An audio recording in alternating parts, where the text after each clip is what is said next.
Hello नमस्कार, मी वर्षा. आजच्या नवीन ब्लॉगमध्ये तुमचं मनापासून स्वागत करते. तर आम्ही गेलो होतो मालेगावातून. निवडणुकीचा निकाल झाला, LICचं कामही झालं. तिथून आम्ही चंदनपुरीला गेलो. चंदनपुरीचं नाव म्हटलं की सगळ्यांना आठवते भानुबाई खंडेरायांची दुसरी पत्नी. इथं आम्ही गाडी पार्किंग केली. ते पैसे भरावं लागतं, 20 रुपये. तिथून आम्ही देवदर्शनाला निघालो, खंडोबाच्या, भानुबाई आणि म्हाळसाच्या. मध्ये खूप गर्दी असल्यामुळे मध्ये काय आतूही रडत होता, त्याच्यामुळे आम्ही काही मध्ये गेलो नाही. फक्त बाहेरूनच नारळ वगैरे घेतलं. तुम्हाला ब्लॉगमध्ये दिसेलच आहे बघा, इतकं भारी असतं ना.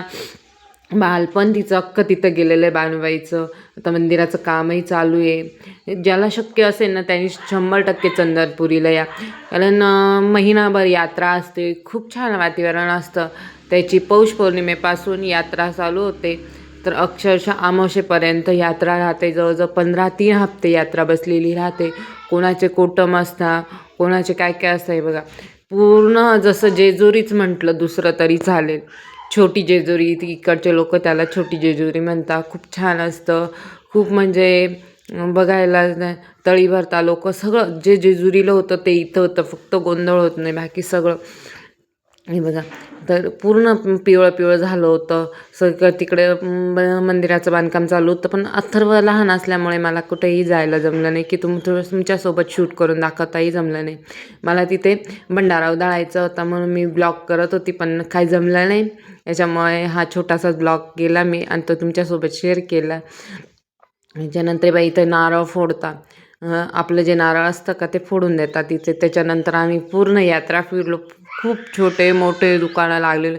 15 दिवस हे लोक तिथेच थांबतात. 3 हप्ते असं, म्हणजे खूप छान. माऊ आतू आम्ही सगळे गेलेलो होतो.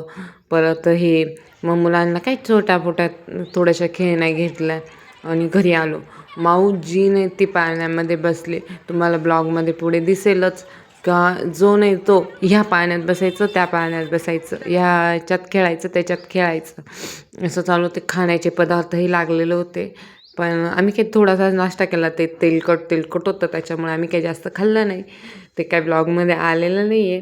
पण हे बघा, जो नाही तो 50 रुपयाचा सेल, 100 रुपयाचा सेल, इतके सेल लागलेले होते. पण मग काही वस्तू चांगल्या असतात, काही वस्तू थोड्याशा खराब असतात, त्याच्यामुळे मी काही जास्त घेतल्या नाही. फक्त जेवढं मुलांना खेळणं, खाणं पिणं, बघणं, एन्जॉय करणं एवढंच केलं आहे. बघा, पाळण्यामध्ये माऊ खूप बसलेली. ह्या पाळण्यात बसली, नंतर दुसऱ्या पाळण्यात बसली, त्याच्यानंतर तिसऱ्या पाळण्यात बसली. म्हणजे तिने सगळे पाळणे केले, फक्त मोठे सोडून. तर चला, व्हिडिओ स्किप न करता पूर्णपणे बघत राहा.